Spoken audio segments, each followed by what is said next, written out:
All right, let's talk finally in a very frank way about these California wildfires. I told you last night we weren't going to dig into it. We're going to dig into it more tonight, but not really in a specific way. I'm not going to break down the fire hydrants and the water pressure and the brush. We'll get to all that. But I'm going to tell you a little story first.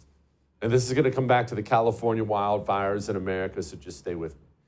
So we went to Rome for Christmas. I'd never been over there, seen Italy, and that stuff. We went to Rome just so I could nerd out on history stuff. And we went and did this touristy thing called gladiator training. I kid you not. And at one point in time, they're teaching you how to fight, and you have these wooden swords and things like that. And these guys are serious. They compete, actually, as gladiators still. Did you know that still happened? I didn't know that still happened. But apparently that still happens. No, nobody dies anymore, but it's that kind of thing. And at one point, you do a final fight where you're going to square off against somebody there. And my boys, James and Luke, they squared off against each other. And the guy's refereeing. And he tells them right before they fight to throw away their wooden swords and pick up real swords. They do. And he lines them up and he says, fight. And I'm watching.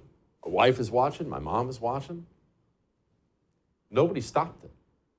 No one stopped it. And as soon as they start walking towards each other, he says, stop, stop, stop. That was a joke. We're not going to use real swords. But why didn't anybody stop it? This guy could have been a psycho. I didn't know this guy. Maybe he was going to have my sons start hacking away at each other. I didn't know any better. Why didn't I stop it? Because I had it built into my psyche. I had it built in that surely someone would stop it. Surely he's not serious, but I didn't know that. And he actually said, in all my time doing this, no one's ever stopped me. No one with that joke. So let's talk about California wildfires. This is going to apply to so much more than California and wildfires. Let's talk about our society, the society in which we live. Here in the United States of America, we have lived with plenty for the entirety of your life, of my life. Doesn't matter how old you are, if you're 95 or 5, the fire hydrants always work. The American military is always the best. America's federal law enforcement can always stop a bunch of deranged jihadis if they were to declare an open war here inside the country.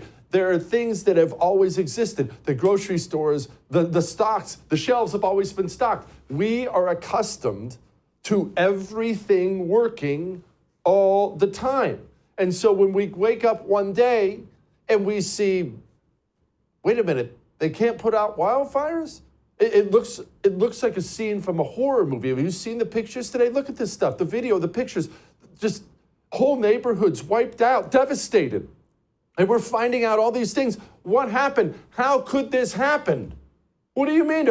We're undermanned, there's no water. How could this happen? Well, we are experiencing right now something people sadly have experienced many times throughout the history of the world.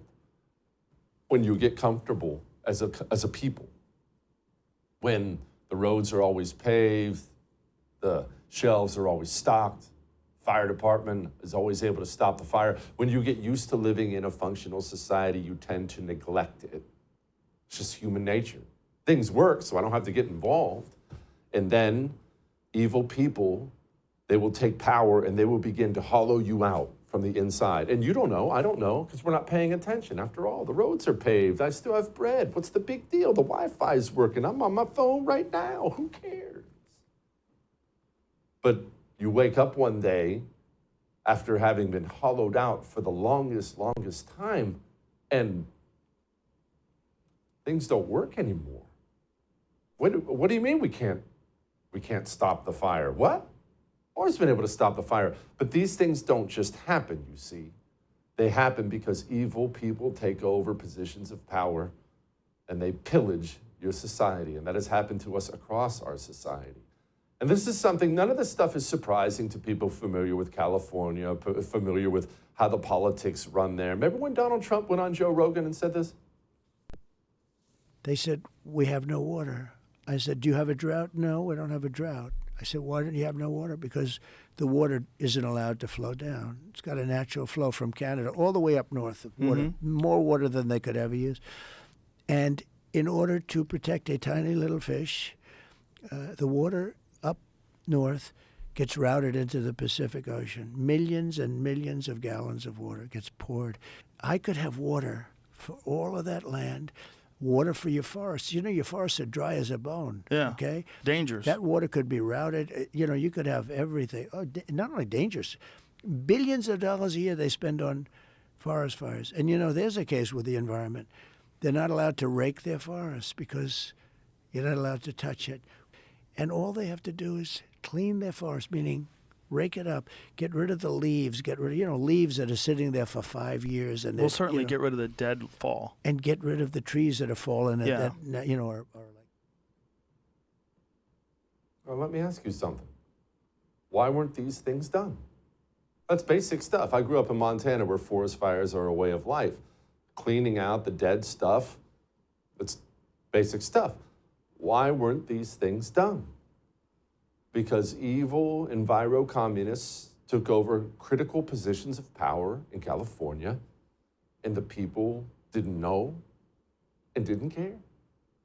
Why are the firefighters who are performing admirably, from what I understand, why are they undermanned? Why are they understaffed? Well, LA just had an election. They elected Karen Bass. Karen Bass walked in and promptly cut $17.6 million in 1 year from the fire department.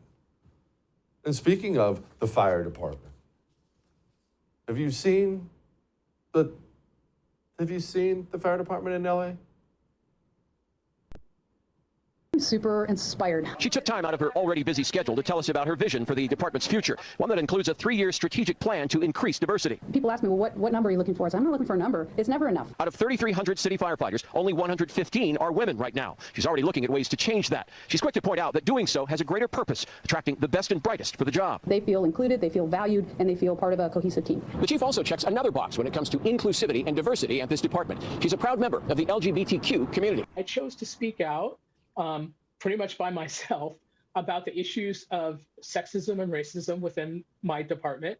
We are hosting our new employee orientation, and our focus is to teach our new employees for them to understand cultural competency, identify implicit and unconscious bias, and be aware of the importance of us having a diverse and inclusive workforce. The Los Angeles County Fire Department would be recognized nationally and possibly even globally as an agency that was very serious about diversity, equity, and inclusion, and made some substantive changes so that everybody could feel safe and feel included. Why are they undermanned? What type A male who wants to go into hell wants to join an organization that talks like that? You see, this is what I mean. The DEI aspect of it is just one aspect of it. This is what I mean. The hollowing out of our society. And I need to explain, because I could go on and on and on about this. I need to explain, this is not just about Los Angeles or the fire department or California itself and the water. And this is happening all across our society. Entity after entity after entity. I asked a friend after that terrorist attack on Bourbon Street, I asked several friends, if there are a bunch of jihadi cells who are about to be activated, and I'm not saying there are, but if there are a bunch of jihadi cells who are about to be activated in America and they're about to go on a rampage massacring as many people as humanly possible, the FBI can stop it, right? And to a man, they all said, no, not anymore. The good people left. Those guys are gone. Bunch of DEI desk jockeys. The military. Let me ask you something. How much do you know about the war games we've played with China? I mean, China being our opponent. We play war games, the military does, trying to figure out we're going to do this, they're going to counter with this, we're going to do this. Do you know the results of our war games with China? We lose every one. It's not like we lost one. Uh-oh, we've lost them all. The hollowing out of your society as the people neglect it and the evil people pillage it from within, and you don't know until it's too late. You don't know until you wake up one day and the fire hydrant doesn't work anymore. And this is why we have to get up get involved, dig in, not just with the sexy things, your local school board, your local water board. These local positions of power are occupied by evil communists pillaging your country, and you don't know and you don't think it matters until the fire hydrants stop working, and there goes your home up like a tinderbox, and you don't have fire insurance. All that may have made you uncomfortable, but I am right. I would thank you for coming to my YouTube channel, but I know how brilliant it is, and I know you love it here. So subscribe and watch. We're gonna start really ramping things up and putting some funny stuff, some interesting stuff out there, some collaborations. Either way, my YouTube channel is officially the place to be. So stick around.